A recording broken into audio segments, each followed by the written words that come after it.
இந்த வாரத்தில் நிறைய மாற்றங்கள் தமிழ்நாடு அரசியல்ல, அதுவும் திரு சிஎம் விஜய் அவர்களுடைய மந்திரி சபை எக்ஸ்டென்ஷன் தான் பேச்சு பொருளாக இருக்குது. அதில் புதுசாக வந்த 6 மந்திரிகள் யார் அப்படின்னா, சிறுபான்மையினரிடத்திலிருந்து, அதாவது முஸ்லீம் மற்றும் கிறிஸ்தவ சமுதாயத்தை சேர்ந்தவர்கள் மந்திரியாக இருக்காங்க. இது வரலாற்றே கிடையாது. அதன் போக 7 to 8 பேர் மந்திரிகள் யார் அப்படின்னா, இந்த ஜாதிகளை பார்த்தீங்கன்னா கீழ் ஜாதின்னு வச்சுருப்பாங்களே, தலித் அப்படின்னு சொல்லிட்டு, அந்த சமூகத்திலிருந்து வந்தவங்களை மந்திரி ஆக்கியிருக்கிறாரு. எஸ்பெஷலி விடுதலை சிறுத்தைகள் கட்சி திருமாவளவன் அவருடைய கட்சியில் இருக்க வன்னியரசு வந்துட்டு சமூக நீதி அப்படிங்கிற ஒரு முக்கியமான தொகுதிக்கு, முக்கியமான துறைக்கு மந்திரியாக இருக்கிறாரு. இது வந்து ஜென்மத்திலையும் அவர் எதிர்பார்க்காத விஷயத்தை நடத்தியிருக்காரு விஜய் அவர்கள். யாருக்கு? திருமாவளவன் அவர்களுக்கு. அவருடைய மிக மிக மிக மிக பெரிய கோரிக்கை என்ன? ஆட்சியில் பங்கு அப்படின்னு சொல்லிட்டு, அது இன்று யார் மூலம் நிறைவேறுக்கு அப்படின்னா, இதே திருமாவளவன் விஜய் அவர்கள் சொன்னது பாஜகவின் பெத்து போட்ட பிள்ளை, பாஜகவின் பி டீம் அப்படின்னு சொன்ன அந்த பி டீம் தான் இன்னைக்கு திருமாவளவன் அவர்களுக்கு கட்சிக்கு உயிர் கொடுத்திருக்கு, எண்ணத்திற்கு உயிர் கொடுத்திருக்கு மந்திரியா. அந்த ஒரு காட்சி பாருங்க, போய் அவர் மந்திரியான பிறகு உட்கார்ற இடம், அதுக்காக பூரிக்கிறது திருமாவளவன், அதுக்கு பிறகு அவங்க கோட்டு போடுறது, இதெல்லாம் வந்து ஜென்மத்தில் நடக்கலை. இந்த 50-60 வருட திராவிட கட்சிகளுடைய ஆட்சி நடக்கவே இல்லை. திராவிடத்தை சப்போர்ட் பண்ணுறவங்க இதெல்லாம் பார்த்துட்டு மூஞ்சி எங்கே வச்சுக்க போகிறாங்கன்னு தான் தெரியல. தயவு செய்து பாருங்கள். திராவிடம் என்ன செய்யும் அப்படின்னா, ஒரு ஜாதிக்காரன் இருக்கானா, அந்த ஜாதிக்காரனை வச்சு அவனை அடிக்கும். என்னென்னா, ராசா அப்படிங்கிற ஒரு மிக அறிவாளியை வைத்து, அதே சமூகம், யார்? திருமாவளவன் வன்னியரசு சமூகத்தை சேர்ந்த ராசாவை வச்சு அவருக்கு ஒரு கவுண்டர் கொடுத்துருக்காங்க. மிக மிக கேவலமாக கொடுத்துருக்காங்க. இதுதான் வந்து திராவிடத்தின் உடைய உச்சகட்டமான அரசியல். தெரிஞ்சுக்கங்க, அசிங்கமான அரசியல்.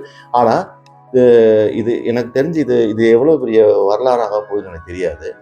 இந்த திராவிடத்தை சப்போர்ட் பண்ணிக்கிட்டு இருந்தவங்க அது எப்படி ரிசீவ் பண்ணிக்க போகிறாங்க, இல்லை முட்டு கொடுக்க போகிறாங்களா, இல்லை ஆமாம் விஜய் பண்ணதை கரெக்ட், எந்த ஒரு இடத்துல விஜய் பண்ணதை கரெக்டுன்னு சொல்கிறதுக்கு அவங்களுக்கு திராணி வருமானு எனக்கு தெரியல. இதை பாருங்கள், ராசா அவர்கள், அதாவது திமுகவினுடைய முக்கியமான பொறுப்பில் இருக்கிற ராசா அவர்கள் இந்த சமூகத்தை சார்ந்தவர், யார்? திருமாவளவனுடைய சமூகத்தை சார்ந்தவர்கள்.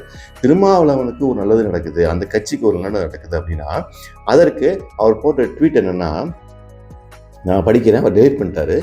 முன் ஏற தரப்பட்ட ஏனியும் அப்படின்னா, ஏனினா யார் தெரியுமா? இந்திய கம்யூனிஸ்ட், முஸ்லீம் கம்யூனிஸ்ட் அவங்க. அடுத்து வந்து மூட சாதிகளை நொறுக்க வேண்டிய சிறுத்தையும், இது யாருன்னா பிசிகா, நம்ம திருமாவளவன். வெறும் விசில் சத்தத்திற்கு முட்டு கொடுக்கும் என்றால், ஏண்டா நீ என்ன முட்டு கொடுத்துருக்க? இவ்வளோ நாளாக திருமாவளவன் வந்து திமுகவுக்கு முட்டு கொடுத்தாரு, என்ன நடந்தாலும் முட்டு கொடுத்தாரு. திருமாவளவன் வந்துட்டு நிறைய பேசலாம், அவர் வந்து சந்தர்ப்பவாதி தான், அதை நான் சொல்ல. இதுவுமே வந்து மிகப்பெரிய சந்தர்ப்பவாதி.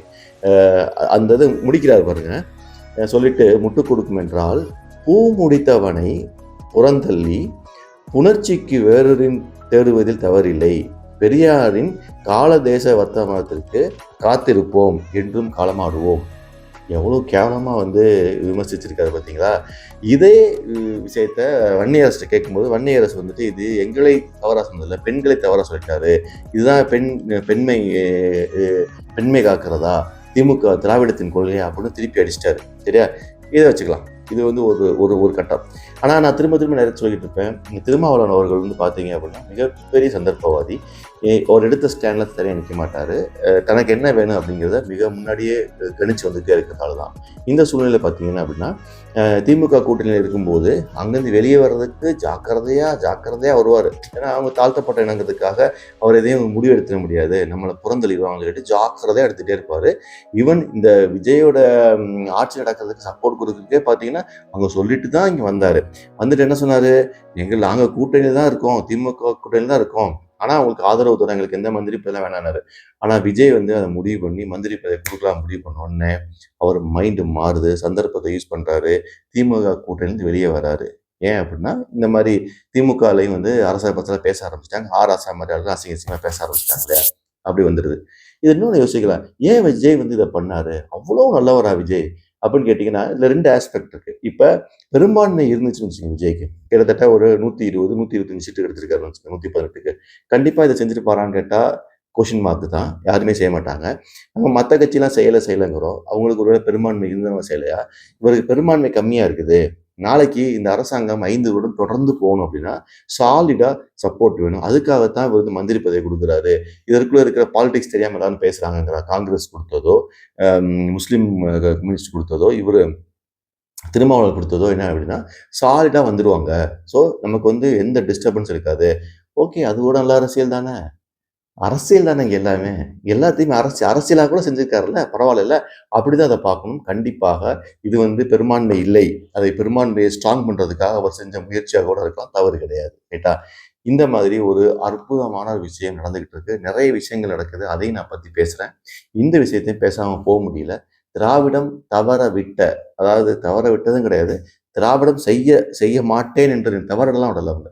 தவற விடுறதுங்கிறது எப்படின்னா தெரியாம நடக்குது. இது வந்து தெரிந்தே ஒரு சமூகத்தை அழிக்கிற விஷயத்தை திராவிடம் தெரிஞ்சே செய்ததை விஜய் தூக்கி பிடிச்சிட்டாரு. இதற்கு பிறகு இந்த மாதிரி சில விஷயங்களை செஞ்சாருன்னா, எனக்கு தெரிஞ்சு விஜய் வந்து 20, 25 வருடம் அவர் தான் முதல்வரா இருக்க போறாரு. அவருடைய காலம் ஃபுல்லா. இவங்க பூரா எதிர்க்கட்சியான்னு சொல்லிட்டே இருப்பாங்க நினைக்கிறேன். பார்க்கலாம்.